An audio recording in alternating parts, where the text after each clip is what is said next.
cruising the aisles and we come across the 2021 Hot Rod Magazine Drag Week champion car in the gear vendors booth, because Rick and his gang are huge supporters of Drag Week. This is pretty unique because it's a nitrous powered car. It's very rare these days. You know, twin turbos usually dominates.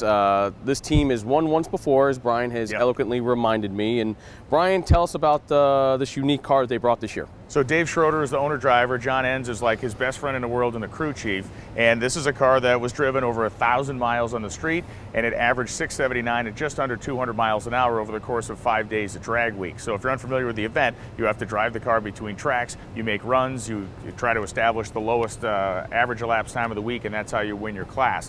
The class that this race is in is called Unlimited for obvious reasons. You can do whatever the hell you want, so long as you show up with a license plate, an insurance card, and the ability to go down the road.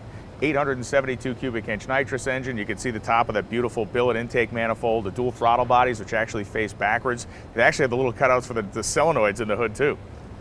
No, what's great about this is, you know, like I said, it's very unique with the nitrous combination. You know, when they have the front end off of it, you know, they've got like oil lines to keep the rocker arm stands cool and everything to make this thing as streetable as possible and live for 1,200 miles, 1,300 miles. The reason the turbo engines tend to dominate is because you can put a very tame valve train, and comparatively a very tame valve train, geometry, camshaft, all that stuff, in a turbocharged engine, so when you're going down the road, it's not beating itself up too bad. These nitrous engines require a lot more aggression in terms of valve springs. The camshaft profile is very much more aggressive, so you have to be a special kind of masochist to want to do this. The other thing I'll tell you this, John Enns, who is the crew chief and the co-driver of this car, if you will, the passenger, is about 6'7".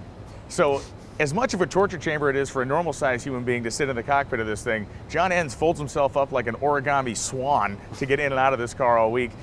Dave Schroeder's won Drag Week once. This is kind of his masterwork. He's won it twice now, I should say. He won it once with his older 60 style Corvette. This thing right here is the latest and greatest in chassis, and the old 872 cubic inch carried him to victory.